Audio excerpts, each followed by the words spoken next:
he is just unwilling to give at any moment. He'll die on the stupidest hill possible.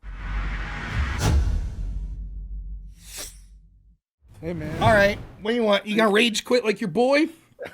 That was pretty embarrassing, huh? I mean, he could have at least said, "Fuck you, I'm leaving." I could have talked for Yeah. another 15 minutes. Sorry, I have COVID. How you doing? You got COVID? You all right, man? I'm doing okay. Yeah. Good. Stay healthy. Yeah. You're probably fucking 12 times vaxxed and you got COVID. Meanwhile, my fat ass, I had it one time. And anyways, yeah, so the point is, this is basically the debate you wanted to have, except instead of 1 hour, it's 4.5, 5 hours, just on the definition of insurrection. We didn't even get to the second part that I wanted. Double standards. Yeah, the double standards on it. And I will be fair to Destiny. I understand why him wanting a specific example of a specific case, but I think in general we could agree there would be, in the abstract, a lot of war protests that would meet if they engaged in violence or intimidation. I was saving that. Like, okay for hypos. What's that? Just make a hypothetical. Like, well, that's what. Yeah, and he's like, no, we need to. Okay, like even when he read from Wikipedia, he's like, I need to look into it more. You know, I was saving that up. Well, you should have those prepared. You should have those prepared. Well, fuck, dude. I didn't even. I swear to God, I got off work for fucking an hour and a half, and I'm up here debating Destiny. I haven't had a chance to do shit. I literally worked. I talked to you the other day. I worked until Wednesday. I got off work, hang out with my wife and my family until Thursday. Then we left. We went to this like water park called Idlewild. We got a hotel for 3 nights. Stayed there. Came back. I was home for 40 minutes. Then went back to fucking work. And I've been at work ever since. I come home. I fucking got 1 hour, and I messaged Destiny. He's like, when you want to do this debate? You want to do it tonight? He's like, sure. And I told my wife, I was like, I probably should have fucking prepared for this a little more, but you know, it is what it is. So I hear you. Now here's the thing. I'll do this fucking, if you still want to do this debate, I'll do it with you once. But I understand that the mere fact that we're having debates about January 6th is a fucking win for you all. Like, we'll just talk about BLM then. I don't have to. It doesn't. I don't mind talking about the standard legal definition shit. That's fine. The way we set it up is fine by me. I don't know how much more research I'll do before we do that debate. You basically heard most of what I wanted to say. But one of the things that I was saving up for you is that grand jury instruction about the fucking post office example. Yeah, I think that's a really good one for my side. You think? Yeah. How so? Well, let me be. I'm gonna do a compliment sandwich. Is that fair? Oh. So, compliments sandwich. I think, I send you materials. I send Steven materials. You at least do a cursory look at what I send you. Yeah, I did. I send everything I send you to Steven, and so this is me calling Steven out. Like, yeah, he's just like, you're chat GPT. I chat GPT that one thing that I told you about the pulse, and he acted like that was like the. Actually, it wasn't chat GPT anyways. It was. Yeah. But no, but like, even if I think you're wrong, he should know, like, the holding in the Colorado case. He should know this stuff, especially if he spent all this time. So, kudos to you for like knowing the holding of the Colorado Supreme Court. Even though I don't think it means what you say, you know what it is, as opposed to him kind of just like. It allows you to have some authority because you're leading the blind and he doesn't know where he's going next, right? So I think that was helpful for you. On the specific quote that you brought up, I don't think it's helpful for you because I think Stephen's point, how do you disagree that what they mean there isn't thanks for super chat protest? Oh, did you guys super chat? Sorry, go ahead. I'm sorry, I didn't mean to. Yeah, how do you get away from like the fact that the context of that quote and the fact that they're defining, like, essentially levying war for purposes of the definition of insurrection or treason, that it would be like insane to think that they were talking about peaceful means. Because they're not. You acknowledge they're saying violence isn't necessary, correct? You acknowledge that. That is correct in the sense of violence actually occurring, but intimidation is like a specific thing that requires you to intend to put someone in fear of physical harm. I don't think so. Where's the proof of that? That intimidation requires putting someone in fear. The intimidation requires an intent to put someone in fear. Well, I'll tell you why. Like, now, I can give you legal citations in a second, or at some point. Maybe not in a second, but at some point. That's fine. Like, you could have any number of things that could intimidate a very intimidatable person, right? Like if you, just a man, if you have a very sensitive subject with an eggshell skull, as one of the terms we use in law, He just is intimidated by you. But that's typically not what we use when we like think about intimidation as an intentional tort or as a crime. In order for you to be guilty of intimidating someone, you have to prove that you intended to put them in fear, right? Like if I happen to be carrying a gun in my holster and I'm walking around in a bar, that could intimidate some very soy anti-Second Amendment people, right? But we would not charge that person. Now, if we had irrefutable evidence, let's say beyond a reasonable doubt, that when he went into that bar, carrying that gun, it was for the specific intent of putting someone in fear of physical harm, that would be intimidation as like an independent tort or crime. Well, I disagree. Here's why I would disagree with you. Maybe that makes sense if they don't qualify. Specifically, Graber qualifies it as intimidation by numbers.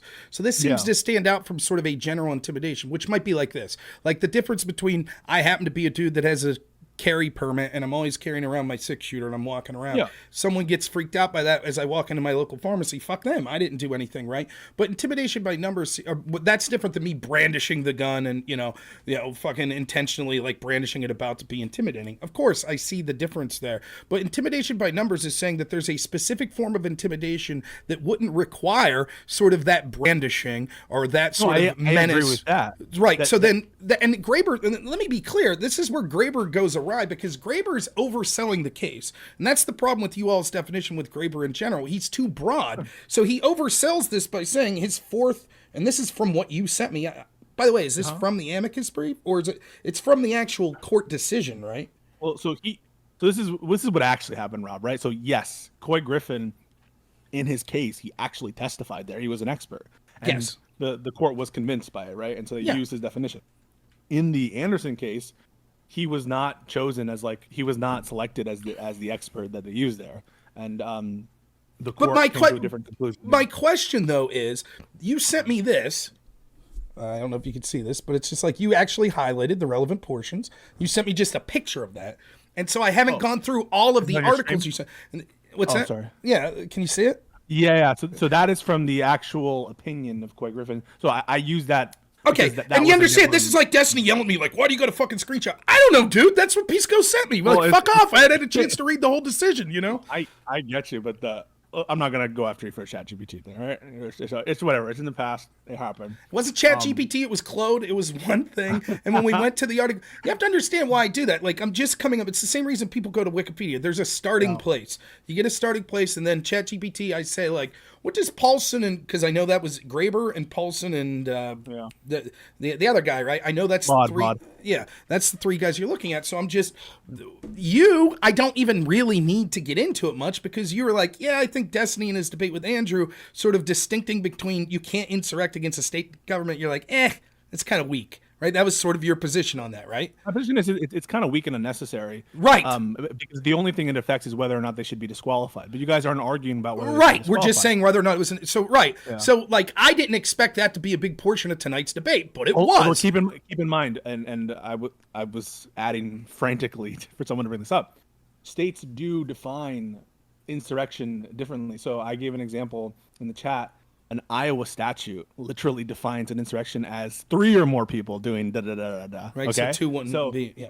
So 2 wouldn't be enough, right? So I agree with you that the common law definition of insurrection, or I could say the historical one used wouldn't matter state versus federal, but it is a decent point to bring up, but just not relevant to what you guys are talking about, in my opinion. Well, right, but the reason is, so I'm trying to go, he parsed through my definition, so I'm going to parse through all the potential problems that I see with this, and this definition that they used in the opinion of the Claude case says to prevent the execution of one or more federal laws. So I'm like, okay, I thought it'd be real quick. Case or the Coy, what's the Cloyd case? The Coy Griffin case. Did I say? Oh, sorry. Yeah. My bad. Yeah. So I figured I would bring that. Interpreting Section 3, right? Right. That's the same reason why now, the Colorado case will make reference. I think that Paulson and them would say that you could be Section 3 could be enforced upon you even if you've committed state insurrection as well. But that's a debate. That's a different debate than what I'm having with Destiny here. I'm just asking. Just to be clear, they literally wouldn't. They said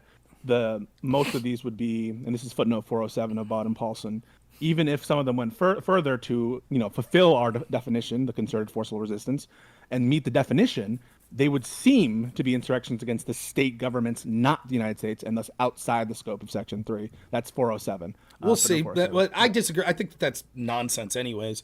I mean, Like, if I take over part of Seattle, that's U.S. government property.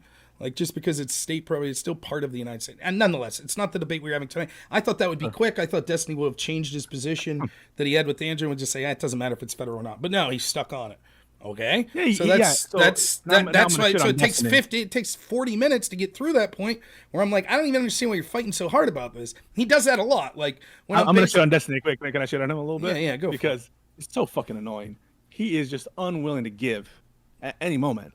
He'll die on the stupidest hill possible. And I know we had a conversation before where I would push him to be like, do you still think it would be justified to have a fire in the Minneapolis thing? And he's like, yeah, maybe. I don't know. I'd have to know the thing. Yeah. And I'm just like, you won't give ground.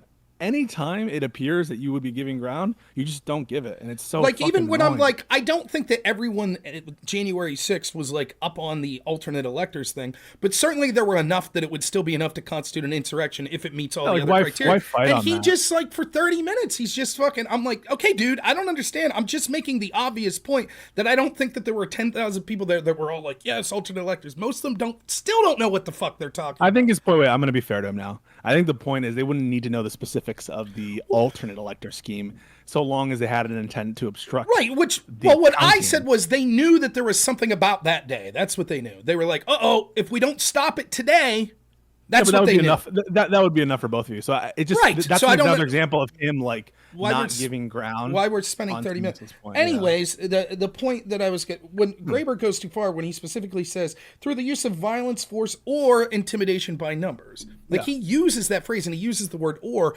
which seems to imply he doesn't say just intimidation, right? So he's saying it could be violence, or it could be force. Or it could be intimidation by numbers. And he doesn't say, or it could be intimidation. He says a specific form of intimidation. Now, I 100% agree with that. So if that's the definition they're using, right, I think that he's implying that there is a certain number of people that the number alone could be construed as intimidation. In every case, you would need to have, and this, I will provide legal sources for you, re-intimidation. But the thing of intimidation necessary to it is an intent to put someone in fear of physical harm. So it could be the case that a bunch of people like holding guns, open carrying, but following all the laws of a state. Let's say that people were protesting the lockdown orders, right? And they just all like big men and they're wearing body armor, right? Like body armor like they had on January 6th, but they don't actually have any intent to put anyone in fear of physical harm. You cannot say that those people are intimidated by numbers unless you can prove, hey, we're doing this, right, for the purpose of putting them in fear of physical harm. And the example used isn't just that one case of the Fries. Of the post office or whatever.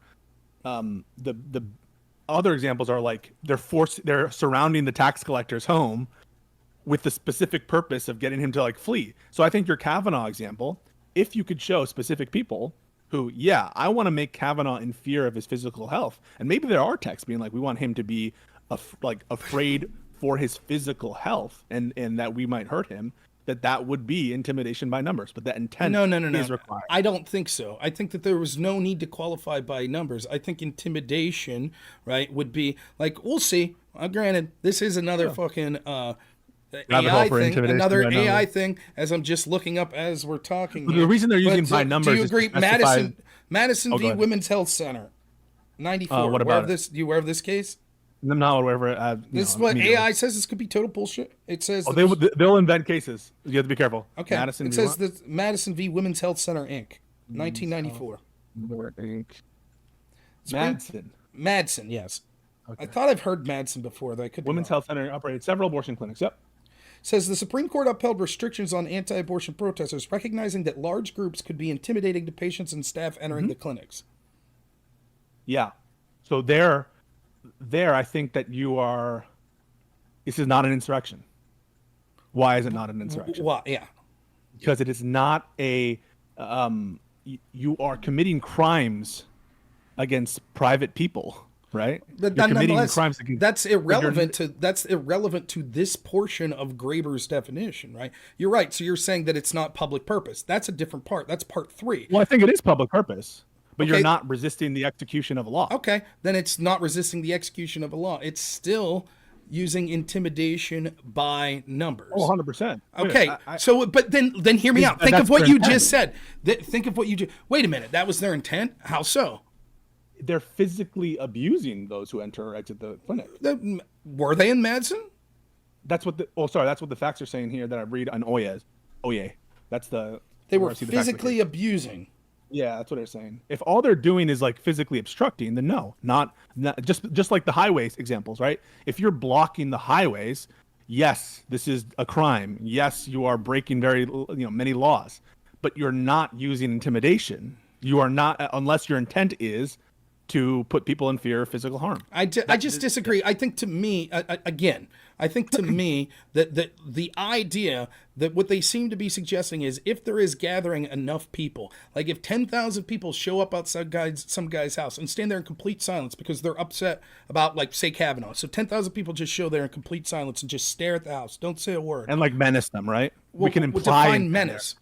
Yeah, so what you're suggesting is a kind of very eerie gathering where no words are used, but everyone just like stares intently, not saying a word, right? Well, okay, that could be it. Or they're chanting "women's right to choose." You heard the shit they were chanting outside Kavanaugh. Don't allow a rapist on the court. Blah blah blah. Notice blah. the difference there, and this is just to help both of us calibrate our arguments. Notice that the difference here is not like one case in which the numbers by themselves and their kind of conduct is a pretty strong circumstantial evidence of the intent versus equating them, right? The numbers by themselves being always the intent, I think is something that we wouldn't say. Just like we wouldn't say, I thought Stephen was actually wrong about this when he said like just carrying a gun is itself the intent to fire it or to use it in a crime. That's not true. That's clearly not true. There are times when we can imply the intent to use it by the possession of it, but there's times when you can't. And so I think that there needs to be like a clear line that an intent to do something is separate from the acts like that would typically manifest it. And so in the case of 10,000 people silently, menacingly, like just staring blankly, without saying a word around a justice's home in those big numbers, that could be a case where I'm like, okay, maybe that's an insurrection. But it would be because of the eerie nature of it, right? And it wouldn't be automatic, just the presence by itself. That's all I'm saying as a distinction. Yeah, I don't know. I think if you look into this, I think that it's clear to me that they're saying the fact that they're qualifying it by numbers could show that even if there's just a bunch of people, even if it's a bunch of civil rights people that show up, that could still be seen as like if 10,000 people decide to go to sit in a specific place, that could be intimidating by number because it's so overwhelming. The question is like, is it intimidating or were they intending to put people in fear of physical harm? I don't see that that's necessary when they're saying intimidating by numbers. Right? I think that it's implied by intimidation, but I will get you the sources for intimidation. Yeah, that's fine. But nonetheless, right? Like, what's force mean? Force is the applicant. Okay, there are going to be edge cases where, putting a feather on someone isn't going to be force. So this is going to be one of those other categories. But force would typically mean the use of some kind of kinetic application of kinetic something, right? You understand what I'm saying? Like you're using. Just look at it. Says legal definition of force: physical or verbal pressure. Yeah. Violence, I don't compulsion, or constraint, use or threatened use of a weapon. So when I like aim a gun at you, would you say that's using force? I would say yes, right? Yeah, this is from U.S. Code.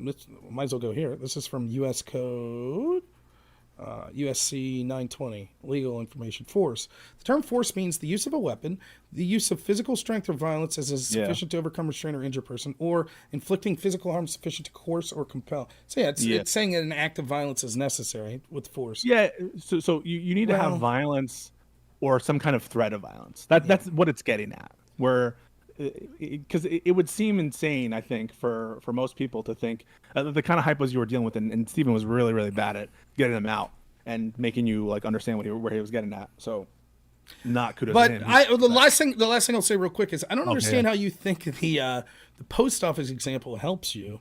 You said you thought. Well, I think it does, yeah. Because think about it like this, right? The ability of Congress and the government to like regulate the mailbox is like in the Constitution. It's Sure. just as much a part of the explicit power That's of the Constitution. that's fine, as, but that's like, not a the part of it. taxation. That's not the part Yeah. of it. There's questions on whether or not a single law like that I have questions on that, but that's not the part that makes that interesting. The part that makes that interesting is if multiple people conspired to stop the mail, you might say okay, insurrection. But this says even one. Free them. If Oh, then sorry. a group of people comes If together then to a, prevent to the arrest of him. Yeah. So these are classic cases of insurrection. These are like the slave, But escaped slave cases. wait, but wait, I'll expand on it if you want, or go ahead. But he's talking about a very specific hypothetical here. Yeah. So again, I would agree with you that we could look at, well, in context of what they really meant. Yeah, of course, they're talking about things like slavery, the Civil War, the foundation of the country, etc. So what they feared as an insurrection back then was a very more real threat for the cohesion of the federal government. So engage in this direct hypothetical. Dude Yeah. tries to stop mail truck. Yeah. Okay, then One his person. buddies, they find out the police are coming to arrest him. They didn't try to stop the mail. They're just there preventing their buddy from being arrested. They've engaged in insurrection.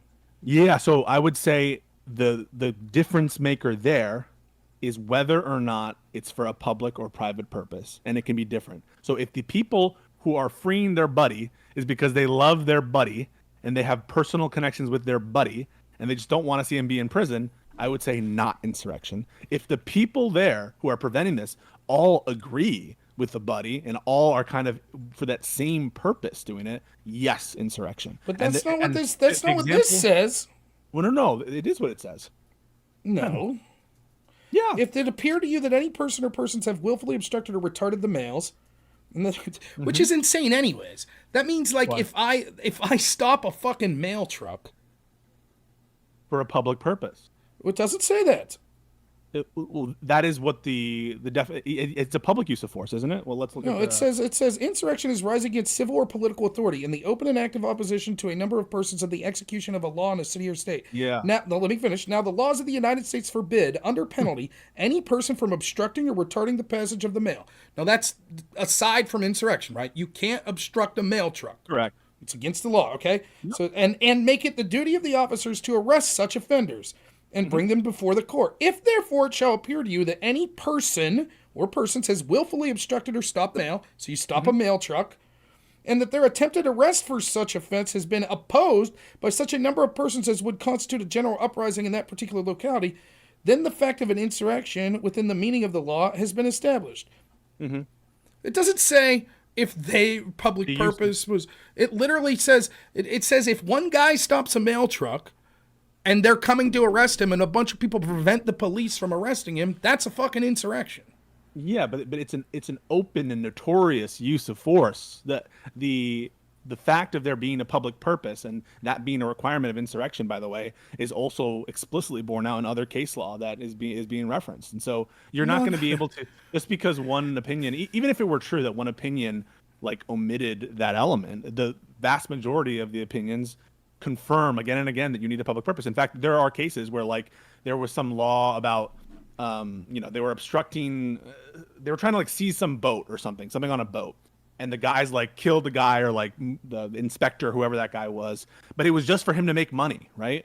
And it wasn't for a public purpose, and they're like not an insurrection. So there you have to, I think, in my humble opinion, you need to have that public purpose. Otherwise, every violation of the law would be an insurrection. That's not what the early decisions find. I don't know.